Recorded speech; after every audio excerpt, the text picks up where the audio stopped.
Though he may not be considered the boogeyman of the middleweight division anymore, Triple G's place in the sport has long been solidified. And as we enter into the twilight of Triple G's career, there is no shortage of boxers that want their chance at the future Hall of Famer. First, we have the rumors of Triple G and the WBA champion Murata may fight at the end of the year, who knows. Then you got Jamal Charlo posting a picture of him and Triple G, and underneath it says, let's make it happen. And finally, promoter Ben Shalom makes his case for Chris Eubank Jr. out of all people. Good name, you know, not necessarily a good resume, but he's saying he needs to get his shot, and he said this to Sky Sports. It's a fight that we want to make. It's the best fight out there. Stylistically, it is amazing. They have a genuine dislike for each other that has been brewing for years. It is Eubank Jr.'s big moment to get into contention for world title fights against the likes of Gennady Golovkin. I never knew he had a problem with Chris Eubank Jr. I don't know if this has been brewing for years. Oh, Triple G is like, oh, that Eubank. Do you smell a cap? Do you smell a cap there, Barack?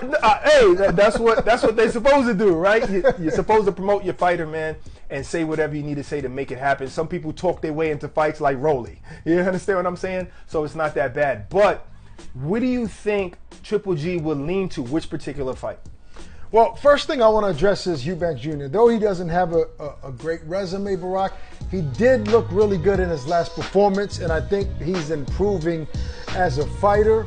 And I wouldn't mind seeing that fight. Now, and I gotta alter that a little bit, because even though James DeGale was kind of like at the end of his career, he did drop him twice and he got that victory. So that's a good name on his resume. Yeah, I mean, look, obviously Roy Jones Jr. has been doing a phenomenal job with him. Working him as a trainer. Now, I love the fact that Jamal Charlo. Can I say one thing though? The reason why I said that is because this is Triple G. This is Triple G, who is one of the longest title holders. Like, shouldn't he be fighting champs? Like, there's no game for him to fight Chris Eubank. No, what I'm saying.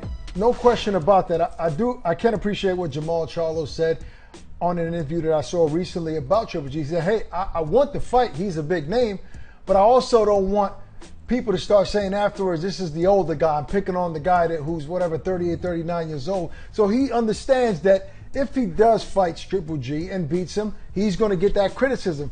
But, to his credit, look, there's not that many other guys out there in the middleweight division. This is a fight that we've wanted to see for a long time. The boxing world wanted to see for a long time.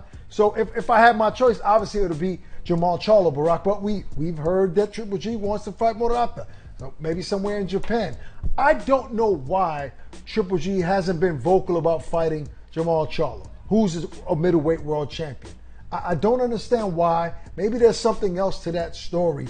But no disrespect to Eubank Jr., would be a good fight against Triple G. Mm-hmm. I need to see Triple G fight Jamal Charlo.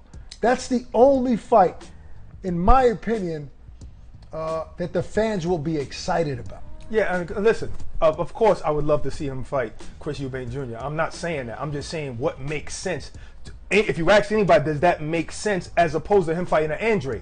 Like, why? But then again, think about it. Triple G doesn't say anybody's name except Canelo.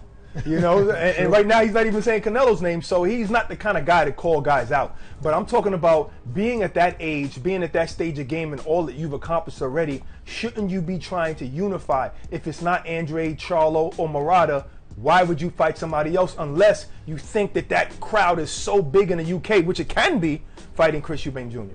Yeah, I mean, that could very well be the case. Mm-hmm. You talk about money, you're getting paid right, you're in front of the right audience, the right amount of people.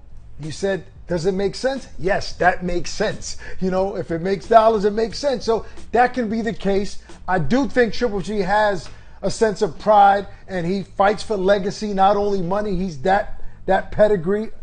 He has that type of pedigree, Barack. But he's been so distant and been so quiet for so long. And boxing, you can very well be forgotten quickly unless you're active in that ring. So hopefully we hear an announcement very soon. And maybe before his career is over, we'll get that trilogy against Canelo Alvarez. Hold on.